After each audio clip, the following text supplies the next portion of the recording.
Hi, brothers and sisters.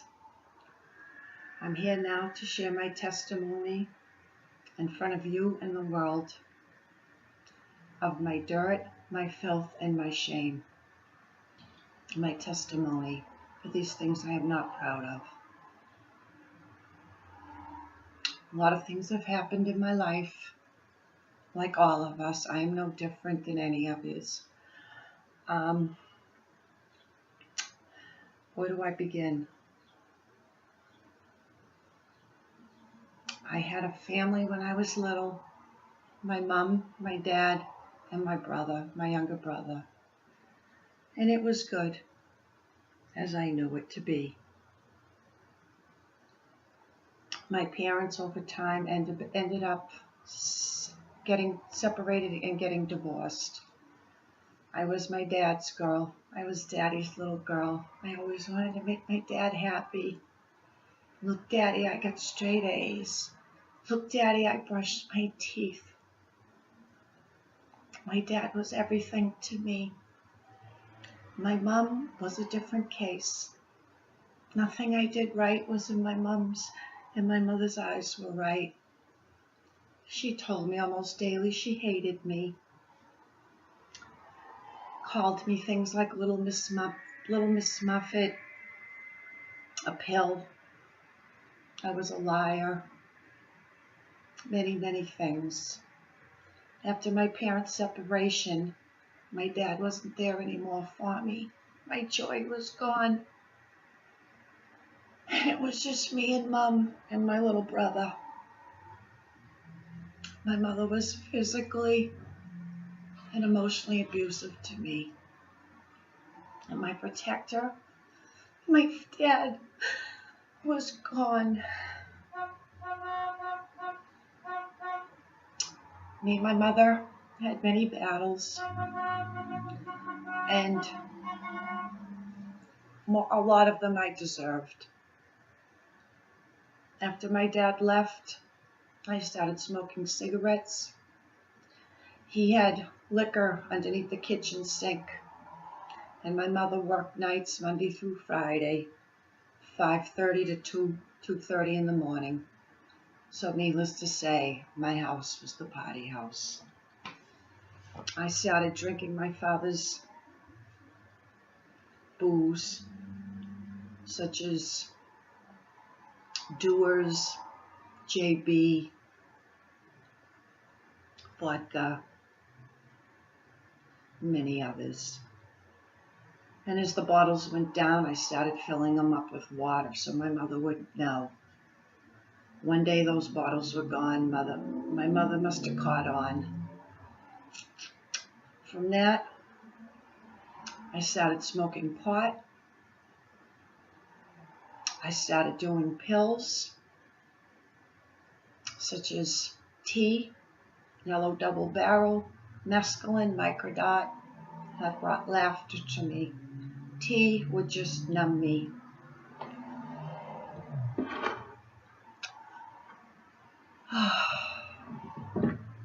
It eased the pain, my loneliness, my hurt that my mother didn't love me and my dad that did was no longer there.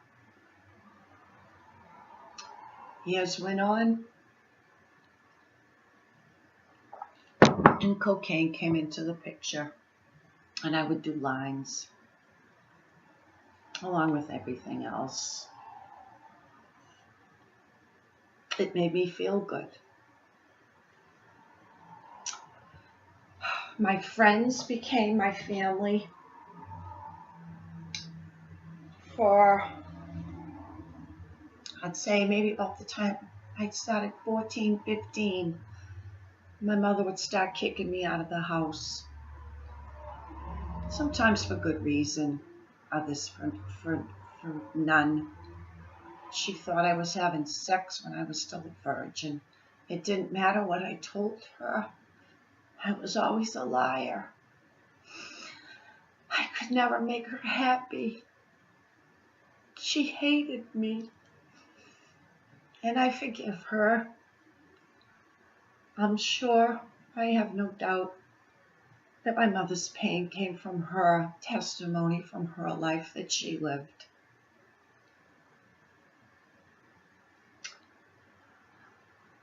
My friends, like I said, became my family. And when I got thrown out, I would find the party. And sometimes after the party, at 2, 3 in the morning when she was asleep, I would sneak back home. Or I would find a couch or a chair that I could crash on for the night at somebody's house. By the time I turned 16, well, let's go back when I was about 13. Like I said, my mother was very physical, and she would throw coffee cups, knives. She would attack me, scratch my face and me all over and rip my hair out. And I'll never forget one afternoon, another argument stemmed when she came to attack me. And I was like, Mom, this ain't happening anymore. You're not doing this to me anymore, Mom. And I had to put my mother in a headlock. And I held her there.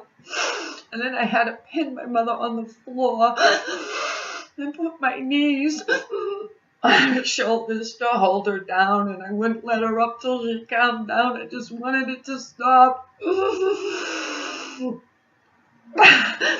I meant no shame to my mother. I just couldn't do it anymore. So, at 16, I got thrown out once again. And I said, this is it. I'm not going back. I can't do this. I found a place to crash for the night. I'm sorry. This particular time I got thrown out. I said, I'm not doing this anymore. And I was working at Burger King. And all the other times when I got thrown out, I could go find what bridge what woods everybody was partying in, and figure out what my game plan was. This time I got thrown out. I was working at Burger King. And I got ready for work. I put on my Burger King uniform and I went to work. And this was before cell phones. And the whole time I was there, I didn't know what I was going to do after I got off my shift that night. And a close friend, and dear to my heart, and I'll never forget what she did. She was my best friend throughout school. And she used to know every time I was scratched or banged up. And this time, she knew something was wrong. She just felt it. Something was wrong. She came to my work with her boyfriend, and she come up to the counter and she said, Robin, are you okay? And I said, no, Sue, I'm not. I get kicked out again. I don't know what I'm going to do. I don't want to go back there. I'm not going back there anymore. Her parents had a summer home or a vacation home in Florida, and they were away. And she said, Robin, don't worry about it. What time you get off work, I'll come and pick you back up. And you can stay at my house until you figure things out. And sure enough, as soon as I got off my shift, Sue and her boyfriend were there and took me home to her house and let me rest. Father has always, throughout my life, been there for me. Always when I needed him most. I used to think it was my grandparents. I didn't know who it was or what it was, but time after time when I needed somebody or something, anything, Father always sent me comfort. So I stayed at Sue's for that week's time, trying to figure out what am I going to do, where am I going to go. And mind you, I was still in high school.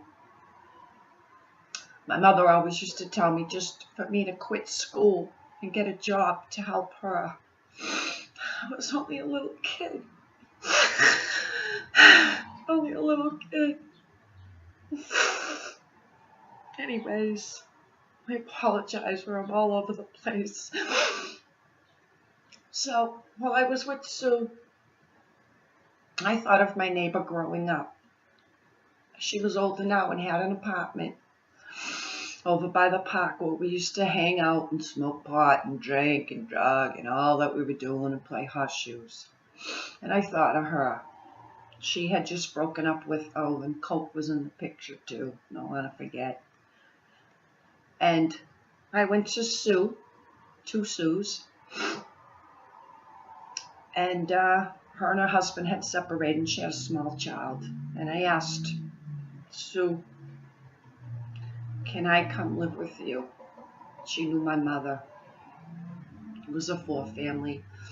I grew up downstairs on one side, and her parents grew up on the other side. So I went and lived with Sue, number two. And I finished high school. I worked at Burger King. I babysat her son. I gave her what I could, and I did everything. And I thank Sue, both of you, for giving me shelter and comfort when I needed it. Again, Father was there for me.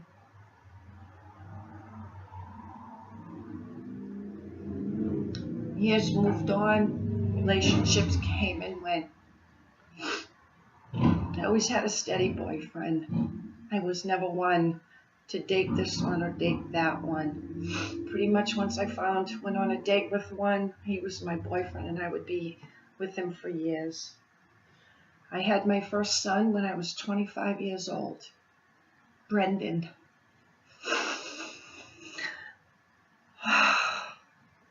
My love with Brendan.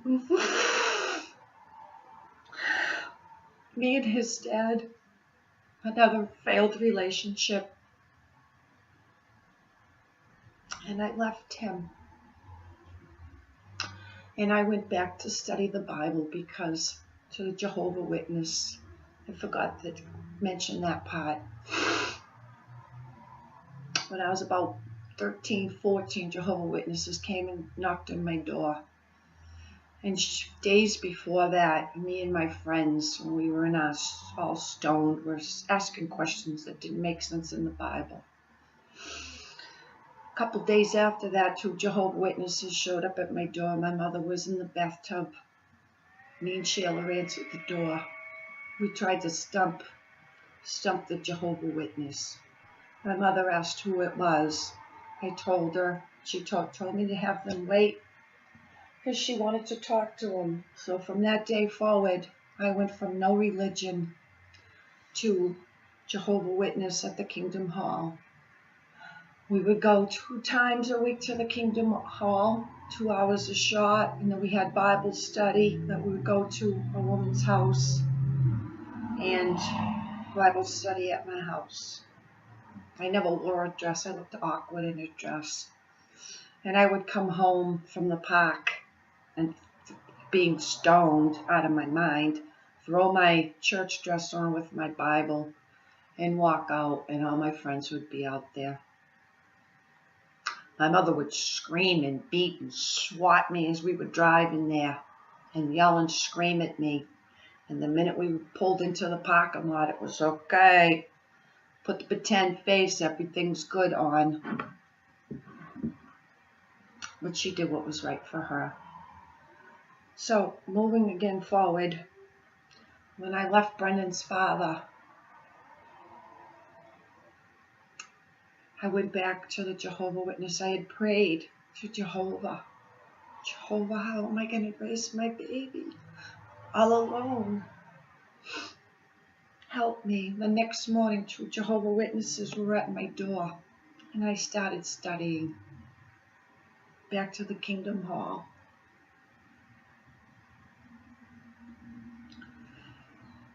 I'd say about 6 months or so into that, I met Larry. My younger son chased his father. My younger son chases his dad.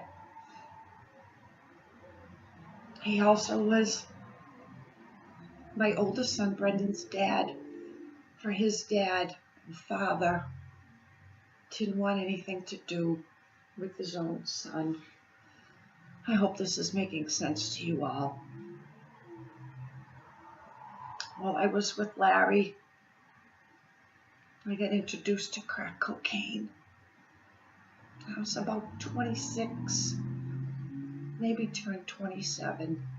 I'm 52 now. I started smoking crack. I didn't think much of it until little by little, it was taking over me. I actually moved out of that apartment on Hill Street up to Beacon Street, thinking if I just moved, my life would change and go back to normal. It didn't. It just escalated. I was up for days, not knowing what day it was. It was awful. Ugh. I tried checking myself into rehab a few times. Didn't work.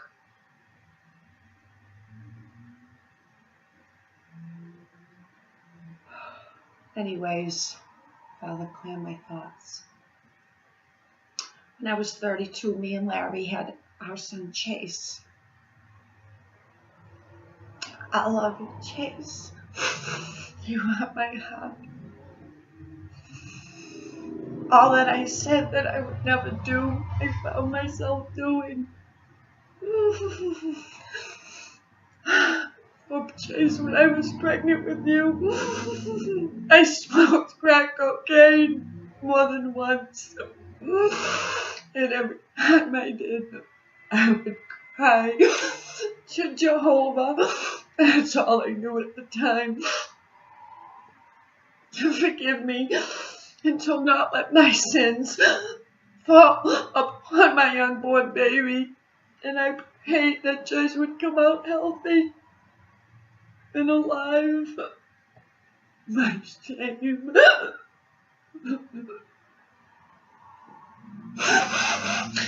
Needless to say, bless you, Father. Chase come out healthy. Matter of fact, the night he was born, I was using, and my water broke, and I was so scared. But once again, Father was there with me. He didn't let my sins fall upon my child. And the doctor that did the delivery, she let me stay in the hospital for 3 days with my child. And they didn't take him away from me right then and there. Bless you, Father. Thank you, Father.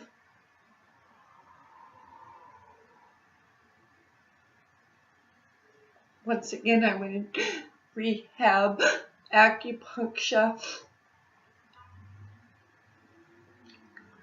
doctor's appointments, NA. I just never could do it. I could never shake it, could never quit it. I would cry myself to sleep constantly. And out of my shame, I used because I couldn't think. It numbed me. It took all my pain away. I never had any family. I always desired family. And my 2 children, who were all my family, what I was doing to them.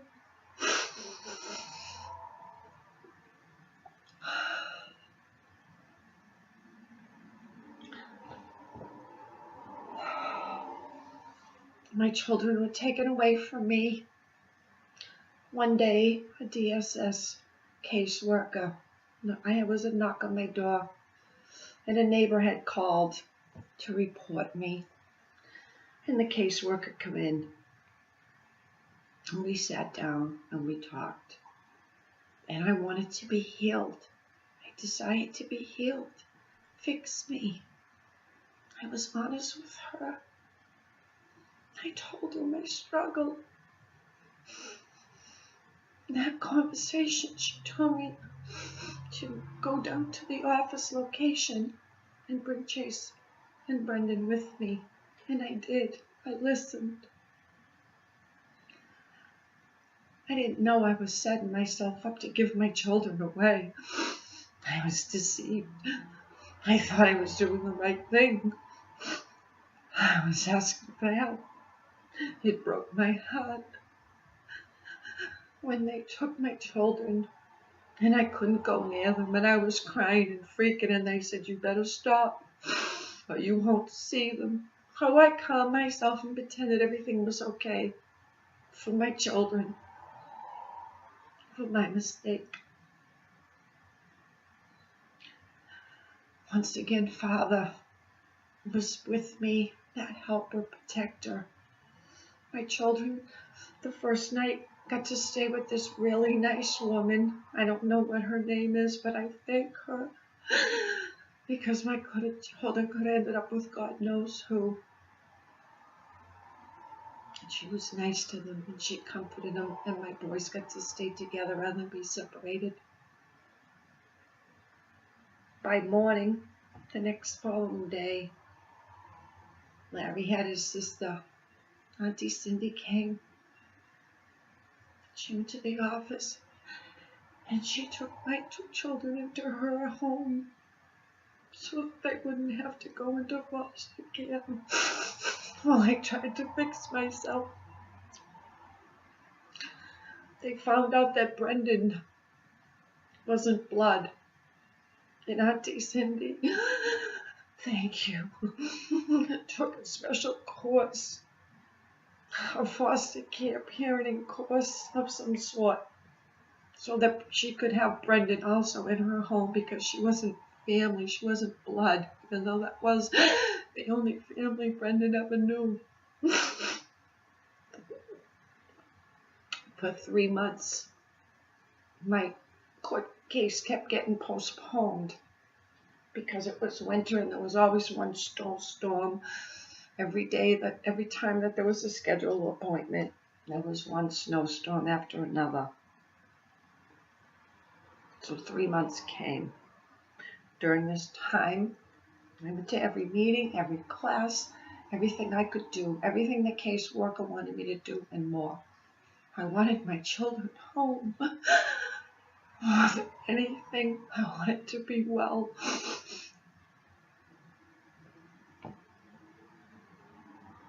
My court case finally came. Days before that, I had smoked some pot. See, I couldn't use, but I could drink. I could drink wine every night to get me through. And that was okay. You can't test positive for alcohol in you. That was acceptable to DSS. Still don't understand that. But anyways, I smoked some pot. And my caseworker called to tell me my urine came out positive. And I denied it at first. I said, "Oh, I was just in the car with some friends. They were smoking it, not me." She said, "Robin, you've been open and honest with me up till now. Don't start lying to me." And I said, "Yes, I did. I took 2 hits. What are you going to do to me now? And my children." Another blessing from Father is when we went to court, my caseworker went before the judge and requested my children be sent home to me. She forgave me. They don't do that. Their mission is to break up families. She went before the judge, even though I had smoked pot, and requested them to come home. That was a gift from Father. Even though through all of this, Did that stop me from smoking crack? Wasn't that I didn't have the desire. I went back to it. Over time, it was like nothing ever even happened. But I still cried myself to sleep. My shame. I was broken. All this time, I missed my father, my dad. He lived only up the street from me. He remarried and the woman had 7 children. And he raised them like his own. I often wondered, Dad, when I was living with Mom, how could you let us go with no food or our lights being shut off and not be there and help? And then to go on and marry and raise 7 children and not take care of your own. Dad, how could you do that? I loved you, Dad. I loved you so much.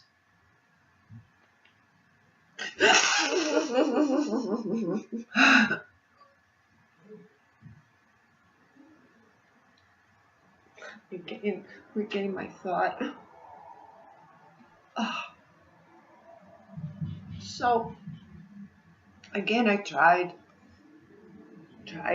any way I could to kick my habit, crack cocaine. I don't regret the things that I lost. What I regret that I lost was spending time with my children, for they are grown now, and I can never get that back. I can never get those moments back.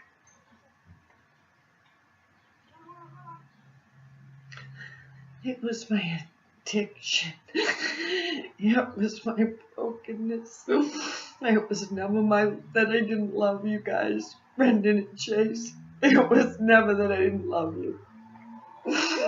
You were my joy, my life, my world. I didn't know how to fix myself. I didn't know how. I always knew I could only do it with God. I went to Jehovah many times. I knew I couldn't do it on my own. So, times pass. And it did. He told me from the get-go he would ruin my life. I didn't understand it. I was fearful of it. But he ruined my life as I knew it, as it was. And I thank him every second for it.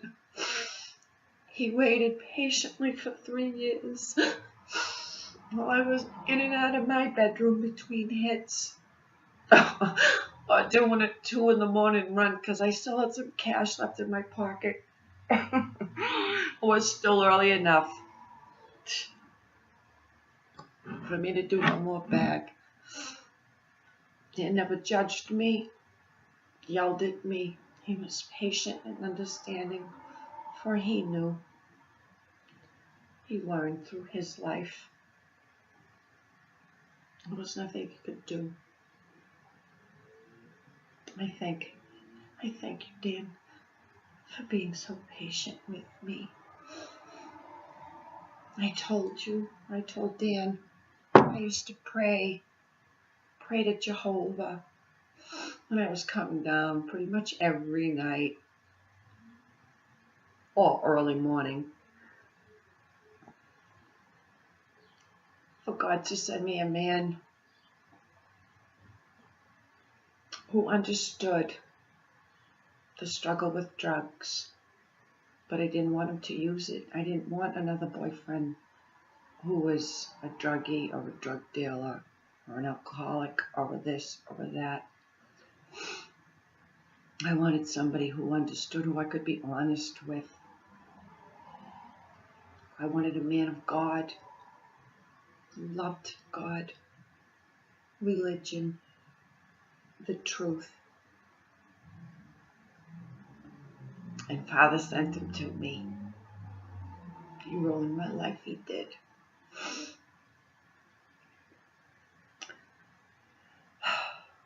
Last year, for the Feast of Tabernacles, Christine came from Ohio to celebrate our first feast. And we went, and I was kicking and screaming all the way because I was still using. I wanted to see, but I could only see so much so far. I was still, my mind wasn't clear. The devil still had his hold on me. And we went to the Feast of Tabernacles, and me and him got in a big argument because I have a problem listening, understanding. Another thing I need to work on, and I will, Father. And I went home. As soon as the sun rose, I got in my car and drove. And then me and Dan texted and talked, and I went back to finish off the feast that week. And then after we got back, a week or whatever it was later, me and Dan had another blowout, and I spewed lies from my mouth, crazy thoughts. And I kicked him and Christine out. And they packed up and left, and when they left this area, and usually when I mess up, always when I mess up, I meditate on what I've done, what went, and then I come around that I want to apologize. And I text Dan and Christine about how sorry I was and the way that I acted, and asked them if they would come back home, and that I would be good this time. I promise. Once again, I promise I'll be good. Dan asked me, we'll come back home. Just don't use. Just wait till I get there. And I said I won't. And they came that evening. And I sat and talked and I cried to Father. And I begged him, Father, I didn't beg him, I was yelling and screaming. Father, take this from me, Father. Please, why can't you take this from me? I don't want this in my life anymore. Father, please take this from me. And Dan said to Christine, let's go. And we immediately sat and we all held hands on this couch in this area. And Dan prayed, and we all rocked. And he prayed to Father. I don't even remember the words. And after he was finished, he went in my bedroom and he cast out all the demons because that was my spot. And I said, make sure you look under my bed and under my closet because I knew they were in there. I knew they were in there. And he wiped clean went through this whole house. And you know what? This is my testimony. And Christine can bear witness to this. That from that very moment, Father delivered me from my struggle of addiction. There is no more switching it up for something else. There is no more desire. There is no more, oh, Father, please let me not use today. Just help me through this 1 minute of this one day. There is no more of it. It was gone. Oh, Father. He's truly amazing. With him, all things are possible. I lived it. I bear witness to it. And I thank Dan for staying with me and hanging in with me so that I could find my way home. I just want to end with, I hope I did a good job before Father to help at least one of yous come to the truth. For it is good. It is good. It's not easy, but it's good. It's way better than the life I was leaving. I wouldn't go back there for all the tea and China. What I do want to say is today, I don't care what the world thinks of me or judges me on. Today, it's what Father thinks of me only. The world, you can love me, hate me, I'm crazy. But Father healed me and still is at this present moment. I thank you all for your time. I love you all. Thawada Shalala. I didn't even say that right. Oh, shalom. Oh.